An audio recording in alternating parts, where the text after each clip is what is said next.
Hey guys, so today we're doing a voiceover video because I have 4 extra people and 2 extra dogs in my house.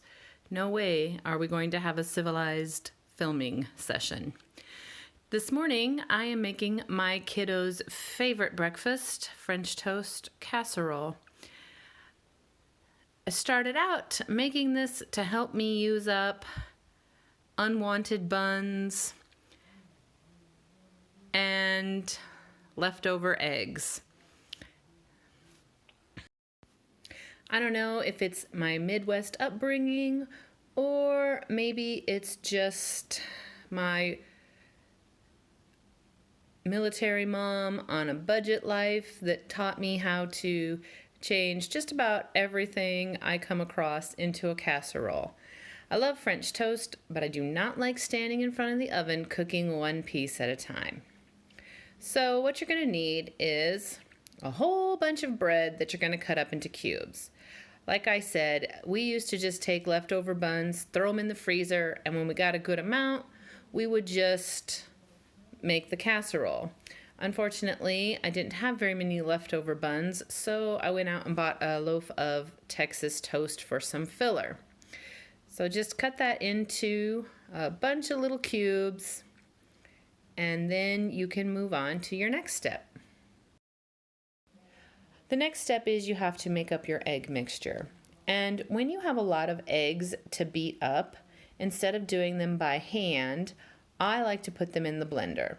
So I'm going to be using 12 eggs today. My pan is pretty big and it will portion out into 12 pieces. So I usually figure an egg per portion. To the eggs, I will add milk. I'm just going to eyeball it like I always do, cinnamon, and vanilla. When I get that all blended up, then I will pour it on top of the bread cubes.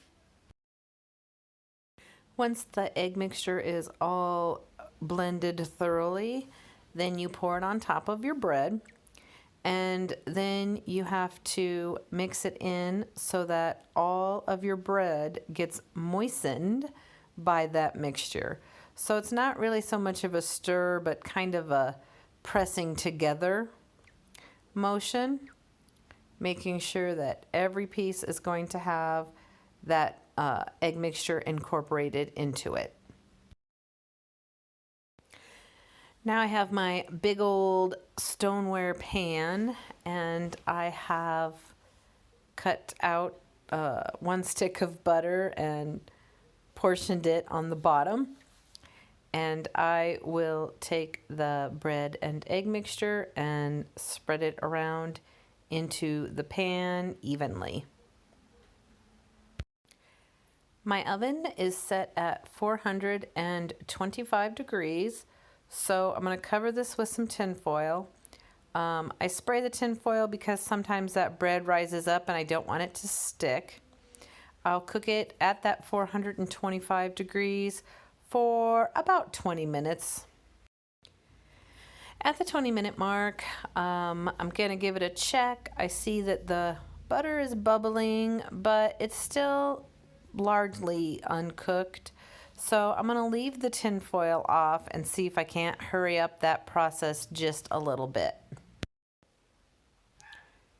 Ooh, steamy! You can see it is starting to rise up, but we're going to have to give it a few more minutes to brown on the top. And now we're going to have our lovely assistant help us pull this out while we film it. The top is all nice and brown. The butter is bubbly and the egg is cooked completely through. Looks great.